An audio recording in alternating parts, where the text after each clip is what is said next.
putting the screws in the motherboard here to hold it in against the offsets. And once we get done doing that, we move on to adding the hard drive and the rest of the components.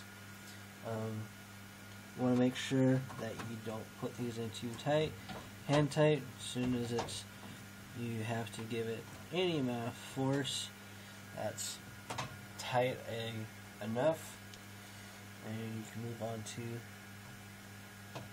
the next screw.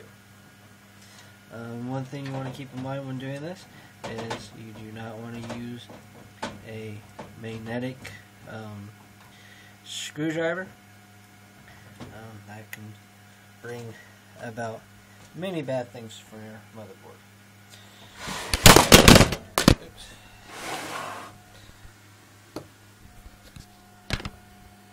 Alright, and now we will install again the video card.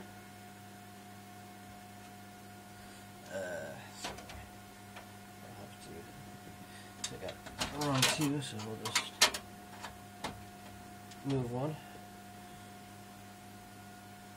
Fairly easy, as you can see, on this particular case, to add and remove.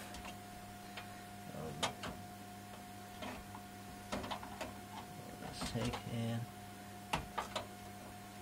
line that back up, put that back in. We will grab a screw to put in there, and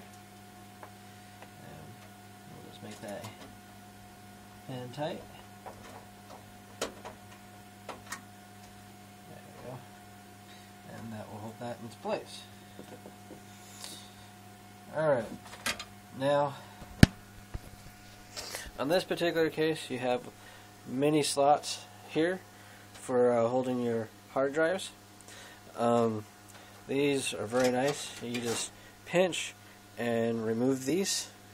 For your 2.5 drives, it has screw holes on the bottom here to screw those in, and then for the 3.5, it has screw holes in the sides here to hold those in place if they're not going to be removed often.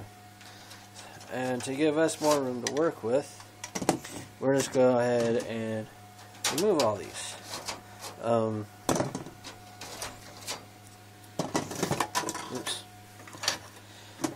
This very top one is probably the most interesting one of them all.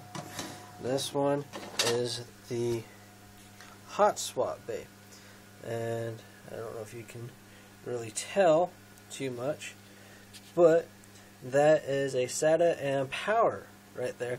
That way you can take one of these and put a hard drive in it and just slip it in and out. There's actually a slot made in the side of the case to go ahead and remove those without having to open up your case each time. And then here's your toolless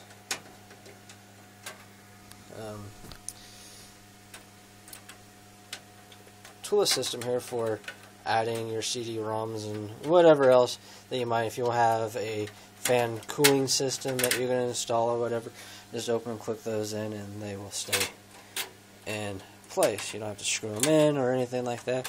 Very nice and convenient setup here. Alright, so now we'll move on to the next step. We'll go ahead and put in our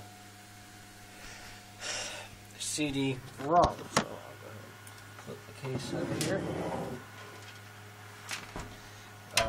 First thing we're going to do is we got to remove one of these 3 spots here, and that's very easy.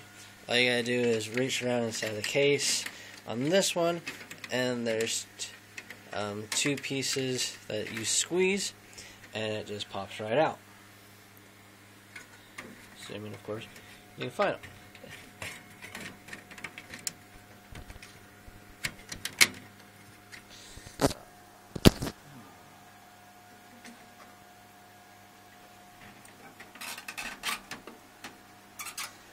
we'll do it the easy way. I'll just take the case off, front of the case off, and here